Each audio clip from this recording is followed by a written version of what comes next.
Angkatan Bersenjata Federasi Rusia merupakan salah satu kekuatan militer terbesar dan terkuat di dunia, ditandai dengan jumlah personel aktif yang signifikan dan komponen cadangan yang luas.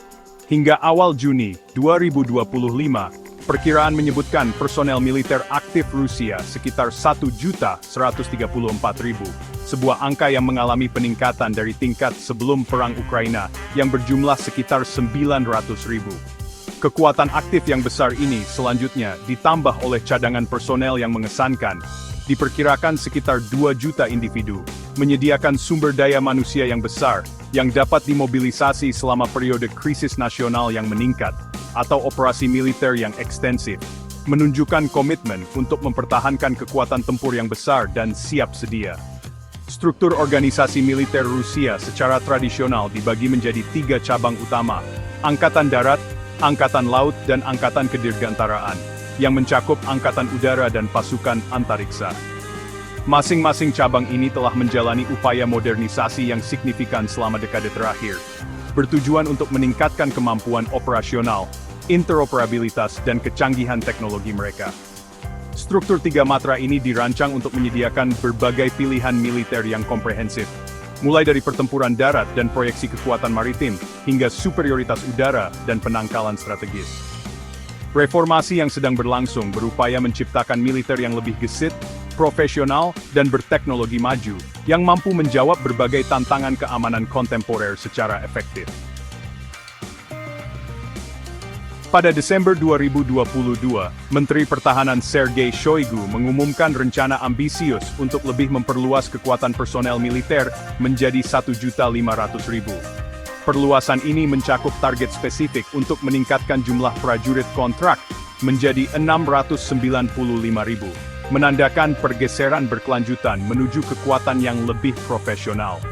Rencana tersebut juga melibatkan pembentukan divisi infanteri mekanis dan korps angkatan darat baru, di samping konversi brigade yang ada menjadi divisi penuh, yang mengindikasikan niat untuk memperkuat kemampuan tempur darat konvensional secara signifikan. Perubahan struktural ini menunjukkan perencanaan strategis jangka panjang Rusia untuk meningkatkan kapasitas militer secara keseluruhan dan kesiapan untuk potensi konflik skala besar.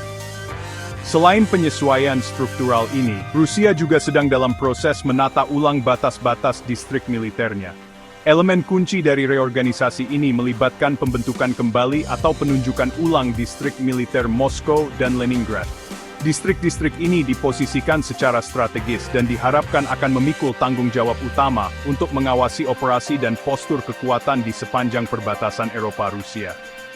Langkah ini mencerminkan reorientasi strategis dalam menanggapi ancaman yang dirasakan, dan lanskap keamanan yang berubah di Eropa Timur, terutama mengingat meningkatnya aktivitas NATO, dan dinamika konflik yang sedang berlangsung, memastikan adanya komando khusus untuk teater operasional yang kritis. Bagian 7 realitas medan perang mengakui kerugian dan menyesuaikan strategi. Konflik yang sedang berlangsung di Ukraina tidak dapat disangkal telah memakan banyak korban jiwa dan peralatan militer Rusia. Para analis militer menyatakan kenyataan ini dapat mengikis kekuatan tempur jangka panjang Rusia jika tidak ditangani dengan baik. Laporan menunjukkan kerugian besar di antara pasukan reguler maupun pasukan yang dimobilisasi. Beberapa unit elit seperti Infanteri Angkatan Laut atau Marinir dan Pasukan Lintas Udara atau VDV mengalami penurunan kemampuan tempur yang besar. Hal ini disebabkan penempatan mereka dalam pertempuran garis depan yang sangat sengit. Kerugian ini tidak hanya personel, tetapi juga sejumlah besar perangkat keras militer. Ini memengaruhi kesiapan dan membutuhkan upaya besar untuk mengisi kembali dan membentuk ulang unit-unit yang terkena dampak. Skala kerugian peralatan sangat besar, meliputi tank tempur utama, kendaraan tempur lapis baja, sistem artileri, pesawat terbang, dan helikopter. Armada Laut Hitam Rusia juga mengalami kemunduran besar.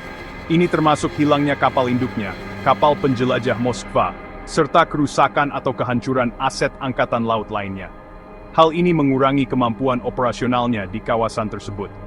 Kerugian material ini tidak hanya berarti penurunan langsung kekuatan tempur, tetapi juga memberikan tekanan besar pada industri pertahanan Rusia untuk mengganti peralatan yang hancur, terutama di bawah tekanan sanksi internasional yang membatasi akses ke komponen dan teknologi penting untuk persenjataan canggih.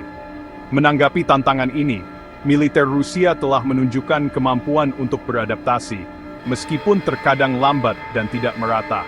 Penyesuaian taktis telah diamati. Misalnya, penekanan lebih besar pada serangan artileri sebelum serangan darat. Juga peningkatan penggunaan perang elektronik untuk melawan drone Ukraina, serta modifikasi pada kendaraan lapis baja untuk meningkatkan perlindungan terhadap amunisi serangan atas dan drone FPV. Ada juga bukti upaya untuk meningkatkan koordinasi antara cabang dan unit yang berbeda. Mereka belajar dari kesalahan besar yang dibuat di awal konflik. Kemampuan untuk belajar dan beradaptasi di bawah tekanan pertempuran sangat penting bagi militer manapun. Kinerja Rusia dalam hal ini akan sangat memengaruhi efektivitasnya di masa depan. Lebih lanjut, konflik ini telah menyoroti kerentanan yang melampaui medan perang langsung.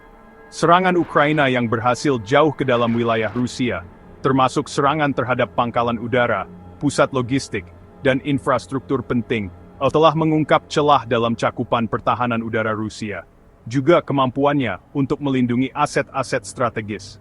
Dampak psikologis dari serangan-serangan ini, ditambah dengan keausan berkelanjutan di garis depan, menghadirkan tantangan berkelanjutan bagi kepemimpinan militer Rusia, terutama dalam menjaga moral dan tempo operasional. Mengatasi kerentanan ini tidak hanya memerlukan penyesuaian taktis, tetapi juga berpotensi evaluasi ulang strategis yang lebih luas terhadap postur kekuatan dan prioritas pertahanan untuk tahun-tahun mendatang.